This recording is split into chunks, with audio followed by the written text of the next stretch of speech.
اعوذ باللہ من الشیطان الرجیم، بسم اللہ الرحمن الرحیم۔ حضرت عائشہ رضی اللہ تعالیٰ عنہ کا جب نکاح ہوا تو اس وقت 6 برس کی تھیں۔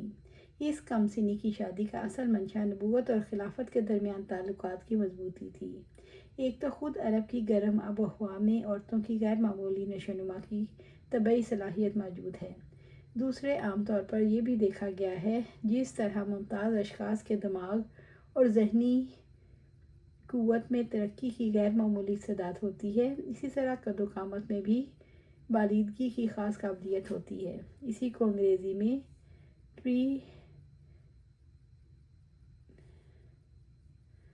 کوشیز کہتے ہیں۔ بہرحال اس کم سنی میں آپ صلی اللہ علیہ وسلم کا حضرت عائشہ رضی اللہ تعالیٰ عنہ کو اپنی زوجیت میں قبول کرنا اس بات کی صریح دلیل ہے کہ لڑکپن ہی سے ان میں نشو و نما، ذکاوت، جودت ذہن اور نکتہ رسی کے آثار نمایاں تھے۔ حضرت عطیہ رضی اللہ تعالیٰ عنہ حضرت عائشہ رضی اللہ تعالیٰ عنہ کے نکاح کا واقعہ اس سادگی سے بیان کرتی ہیں کہ حضرت عائشہ رضی اللہ تعالیٰ عنہ لڑکیوں کے ساتھ کھیل رہی تھی، ان کی آنا آئی اور ان کو لے گئی۔ حضرت ابوبکر رضی اللہ تعالیٰ عنہ نے آ کر نکاح پڑھا دیا۔ مسلمان عورت کی شادی صرف اسی قدر اہتمام چاہتی ہے، لیکن آج ایک مسلمان لڑکی کی شادی مصرفانہ مصارف اور مشرکانہ مراسم کا مجموعہ ہے۔ لیکن کیا خود سرور عالم صلی اللہ علیہ وسلم کی یہ مقدس تقریب اس کی عملی تقریب نہیں؟ حضرت عائشہ رضی اللہ تعالیٰ عنہ کہتی ہیں، جب میرا نکاح ہوا تو مجھ کو خبر تک نہ ہوئی کہ میرا نکاح ہو گیا۔ جب میری والدہ نے باہر نکلنے میں روک ٹوک شروع کی تب میں سمجھی کہ میرا نکاح ہو گیا۔ اس کے بعد میری والدہ نے مجھے سمجھا بھی دیا۔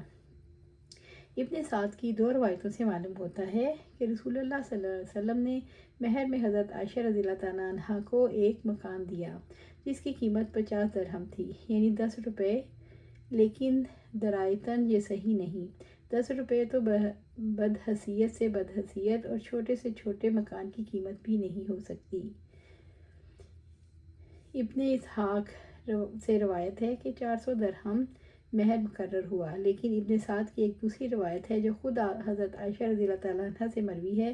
ان کا مہر 12 اوقیہ اور 1 نش تھا، یعنی 500 درہم، جس کے تقریباً 100 روپے ہوئے۔ صحیح مسلم میں حضرت عائشہ رضی اللہ تعالیٰ عنہ سے مروی ہے کہ ازواج مطہرات کا مہر عموماً 500 درہم ہوتا تھا۔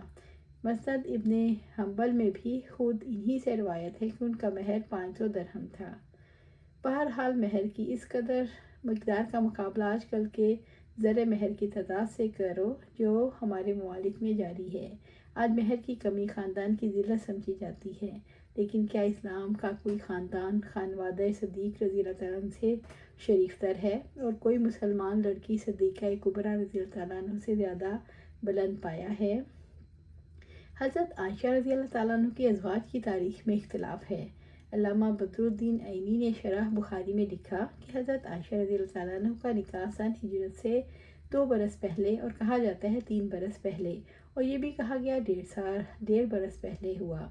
بعض اور روایتوں سے معلوم ہوتا ہے حضرت خدیجہ رضی اللہ تعالیٰ عنہ کی وفات کے 3 برس بعد رسول اللہ صلی اللہ علیہ وسلم نے حضرت عائشہ رضی اللہ تعالیٰ عنہ سے نکاح کیا، اور بعض اہل سیر کہتے ہیں جس سال حضرت عائشہ رضی اللہ تعالیٰ عنہ کا انتقال ہوا اسی سال حضرت عائشہ رضی اللہ تعالیٰ عنہ کا نکاح ہوا۔ ممکن تھا کہ حضرت خدیجہ رضی اللہ تعالیٰ عنہ کے انتقال کی تاریخ سے نکاح کی تاریخ مقرر کی جاتی، لیکن خود حضرت خدیجہ رضی اللہ تعالیٰ عنہ کے انتقال کی تاریخ بھی متفق علیہ نہیں۔ ایک روایت ہے سن ہجرت سے 5 برس پہلے انتقال ہوا، دوسری روایت ہے 4 برس پہلے، اور بعض روایت میں ہے 3 برس پہلے۔ اس اختلاف کے موقع پر خود حضرت عائشہ رضی اللہ عنہ کا قول زیادہ معتبر ہو سکتا تھا، لیکن لطف یہ ہے کہ بخاری اور مسند میں خود ان سے 2 روایتیں ہیں۔ ایک میں ہے کہ حضرت خدیجہ رضی اللہ عنہ کی وفات کے 3 برس بعد نکاح ہوا، دوسرے میں ہے اسی سال کا یہ واقعہ ہے۔ جمہور محققین کا فیصلہ یہ ہے وہ روایتوں کا بڑا اور مستند حصہ اسی کا مؤید ہے۔ حضرت خدیجہ رضی اللہ عنہ نے نبوت کے 10ویں سال ہجرت سے تقریباً 3 برس پہلے رمضان المبارک میں انتقال کیا، اور اسی کے 1 مہینے کے بعد شوال میں حضرت عائشہ رضی اللہ عنہ سے آپ صلی اللہ علیہ وسلم کا نکاح ہوا۔ اس وقت حضرت عائشہ رضی اللہ عنہ کا 6واں سال تھا۔ اس حساب سے شوال 3 قبل ہجرت مطابق مئی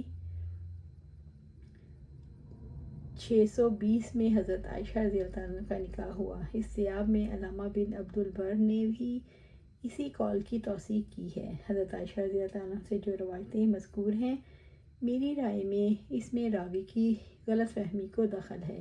نکاح تو اسی سال ہوا جس سال حضرت خدیجہ رضی اللہ عنہ نے وفات پائی، لیکن زن و شوئی کے تعلقات 3 برس بعد قائم ہوئے جب وہ 9 برس کی ہو چکی تھی۔